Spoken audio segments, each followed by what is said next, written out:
Praise the Lord. கர்த்தருடைய மகா பரிசுத்தமான நாமம் மகிமைப்படுவதாக. இந்த அருமையான சாயங்கால வேளையில் ஜீவ ஊற்று ஊழியத்தின் சார்பாக உங்களை யாவரையும் நான் ஆசீர்வதிக்கிறேன். கிருபை உங்களோடு கூட இருப்பதாக. இன்றைய தினத்தில் சங்கீதம் 15ஆம் அதிகாரத்தையும் 24ஆம் அதிகாரத்தையும் தியானிக்கலாம் என நான் வாஞ்சிக்கிறேன். கர்த்தருடைய கிருபை உங்களோடு கூட இருப்பதாக.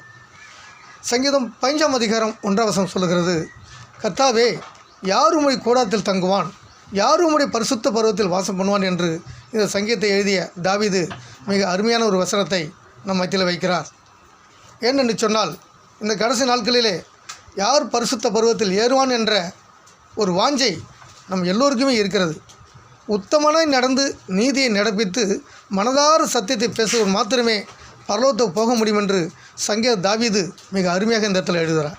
ஏனென்று சொன்னால், அவர் உத்தமனாக நடந்தார், நீதியை நடப்பித்தார், மனதார சத்தியத்தை பேசினார். அதனால் இப்படி இருக்கிறவர்கள் மாத்திரமே பரலோகம் போக முடியும் என்று தெளிவாக சத்தியத்தை நமக்கு எடுத்துரைக்கிறார்.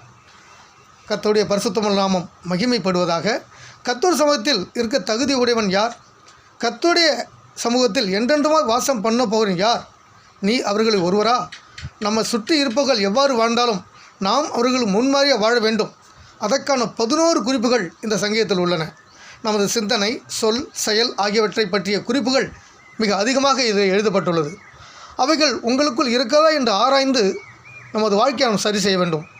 ரட்சிக்கப்பட்டு விட்டேன் என்று சொல்லிக்கொண்டு நாம் பாவத்தில் வாழ முடியாது. கர்த்தருடைய நாமம் மகிமைப்படுவதாக. இப்படி உத்தமனாக வாழ்கிற ஒரு மனிதன், அவன் தன் நாவினால் புறம் கூற மாட்டான், தன் தோழனுக்கு தீங்கு செய்ய மாட்டான், தன் அயலான் மேல் சொல்லப்படும் நிந்தையான பேச்சை எடுக்காமல் இருப்பான். ஆகாதவன் பார்வைக்கு தீர்ப்பானவன், கர்த்தருக்கு பயந்தோடையோ கனம் படுவன் காணப்படுவான். ஆணையிட்டதில் தனக்கு நஷ்டம் வந்தாலும் தவறாது இருக்கிறவன், தன் பணத்தை வட்டிக்கு கொடாமலும் குற்றம் இல்லாதவனுக்கு விரோதமாய் பரிதானம் வாங்காமலும் இருக்கிறவனே நீதிமான் எனப்படுகிறான். இப்படி செய்கிறவன் என்றென்றைக்குமாய் அசைக்கப்படுவதில்லை என்று இந்த சங்கீத தாவீது மிக அருமையாக சில வசனங்கள் நம்மளுக்கு கூறியிருக்கிறார்.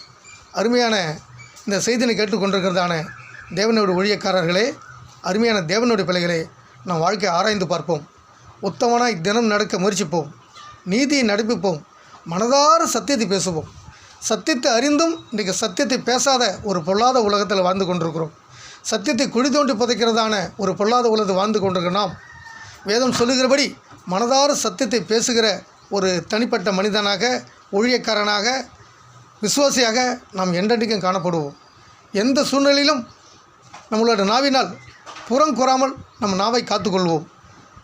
நம்மோடு பழகுகிறதான எத்தனை தோழர்கள் உண்டு, அவனுக்கு தீங்கு செய்யாமல் இருப்போம். அயலமே சொல்லப்படும் நிந்தையான பேச்சை எடுக்காமல் இருப்போம். ஆகாதவன் என்று ஒரு கூட்டம் இருக்கிறது, அவன் பார்வைக்கு தீர்ப்பானவன் என்று கர்த்தருடைய சொல்லுகிறது. கர்த்தருக்கு பயந்தவரையோ கனம் பண்ணுகிறான். நம் வாழ்க்கையில் கர்த்தருக்கு பயந்த எத்தனை ஊழியக்காரர்கள் விசுவாசம் இருக்கிறார்கள். அதில் கனம் பண்ணுவதிலே நாம் முந்திக் கொள்ள வேண்டும். இந்த செய்தியை கேட்டுக்க யாராக இருந்தாலும் உங்கள் வாழ்க்கையை பரிசுத்தப்படுத்திக் கொள்ளுங்கள். சங்கீதம் 24ஆம் அதிகாரத்திலும் யார் பரிசுத்தப்பது நிலைத்திருப்பான் என்று அங்கே சொல்லப்படுது. இதத்தில் மாசு இல்லாதவனாய் காணப்பட வேண்டும். நம் இதத்தில் காணப்படும் எல்லா குற்றங்கள், குறைகள், பாவங்கள், சாபங்கள், வீண்வார்த்தைகள், தவறுகள், தப்புகளால் பல பேரை இழிவுபடுத்துகிறோம், பல பேரை நொறுக்குகிறோம், பல பேரை நோகடித்திருக்கிறோம். இப்படிப்பட்டாலும் எப்படி பரலோகத்துக்கு போக முடியும் என்று சங்கீத தாவீது நம்மை பார்த்து கேட்குறான். நம் வாழ்க்கையை சீர்படுத்தி பார்ப்போம், சீர்படுத்தி கொள்வோம், ஸ்திரப்படுத்தி கொள்வோம். கர்த்தர் வருகைக்கு நாம் ஆயத்தமாகும். கடைசி நாட்கள் வாழ்ந்து கொண்டிருக்கிறோம். கர்த்தருடைய வருகை மிக அதிகமாக நெருங்கி கொண்டிருக்கிறது. எந்த நேரத்திலும் கர்த்தருடைய வருகை நடக்கலாம் என்ற கடைசி நாட்களில் வாழ்ந்து கொண்டிருக்கிற பிரியமானவர்களே, நம்ம ஆராய்ந்து பார்த்து கர்த்தருடைய வருகைக்கு நாம் ஆயத்தமாகுவோம்.